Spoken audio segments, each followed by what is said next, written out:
So I imagine your holidays feel just a little bit different this year than usual.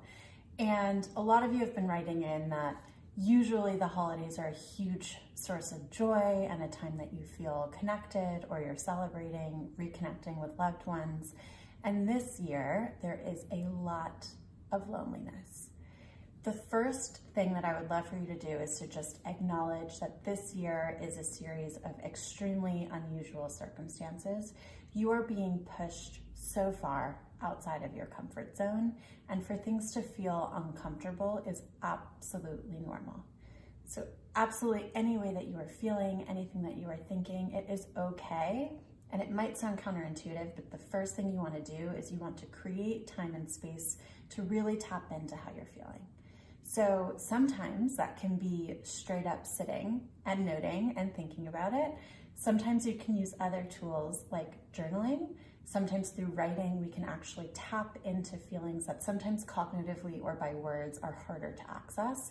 And you essentially want to have a blank open slate to brain dump and write anything and everything you're feeling, speak anything and everything you're feeling into a voice note. If you want to work with a therapist or a coach, that is a great outlet. If you want to connect with some people in your social circle, if you have them who might feel similarly, that can also really help to create community, camaraderie, and support systems during this time. What also might sound counterintuitive is if you are feeling lonely, if you are feeling down, it is okay to really feel into that. You might even want to soak up in it for just a little bit. So something that I do sometimes if I'm feeling lonely or I'm feeling sad, if the feelings start to feel a little stuck, like they're not getting full expression or full catharsis, something I might do is actually watch something that I know will make me kind of sad. And it helps me cry and I can really be in that feeling for a contained amount of time. Something else I might do, may sound counterintuitive, is exercise. So something about exercise is, first, it helps bring up some of the endorphins. So if you're really craving a little bit of joy or a little bit of levity, it can help chemically get you there. But also, sometimes we do have stress, trauma, loss, grief that is stuck in our body. And sometimes it really does take moving our limbs, shaking, sweating, getting our cardio up to complete the stress cycle and get some of those sensations to fully express themselves. So you may feel worse or they may flood, and then you'll feel the relief and catharsis on the other side. Now, if you want to weave some joy into the mundane, I know a lot of you who are asking this question are probably like, I don't want to feel the loneliness or sadness. Can you give me things that I can do to feel better? Here's a little bit of some quick wins that you can use. So first and foremost, try to weave some joy into the mundane and try to really focus on those things.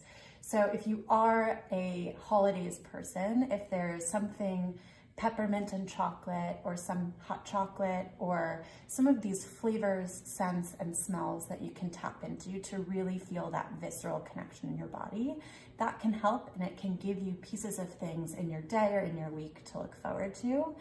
Or you can start to weave joy into the mundane in ways that maybe you don't usually. So adult coloring books are a great way to allocate 10 minutes a day, 5 minutes a day, maybe a couple hours if you have some time, to play with color. Play with things that are outside the black and gray. Play with things that bring some light and playfulness and levity. So along those lines, think about what has brought you joy and levity in the past. Are there themes there of things you can integrate into your present in a safe, quarantined way or whatever your restrictions are that can help replicate some of those patterns and some of those joys? So for example, if basketball growing up was really important to you, maybe you want to invest in one of those plastic basketball hoops that you can put on the back of your bedroom door so that you can play a little bit and you can actually tap into the muscle memory and some of the joy and some of the memories, some of the behaviors that brought you that joy and can weave that pattern and that cycle. So the exact answer to that is going to look so different depending on who you are. But the last thing I'll say is try to have a few quick support systems. So maybe you have a friend or a loved one or a therapist who you can quickly reach out to say, hey, I'm feeling kind of down, or who you can send a GIF to or a text to, and you can think about in all of the ways that you would want to receive love, sometimes by giving love, that can help elicit some of those same feelings of connectedness and care. So maybe it is someone in your personal life, maybe it's volunteering for a few hours, looking up any shelters that are near to where you live, any opportunities that you can volunteer in a safe way.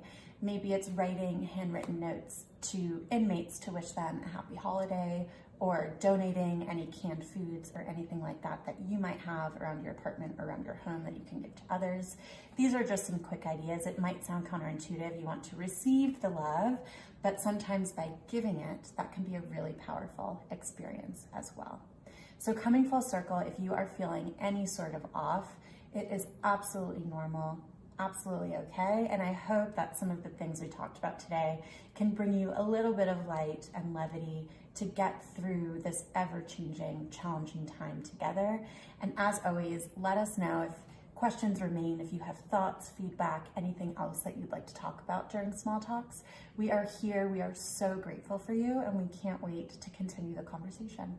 We'll talk to you soon. Bye.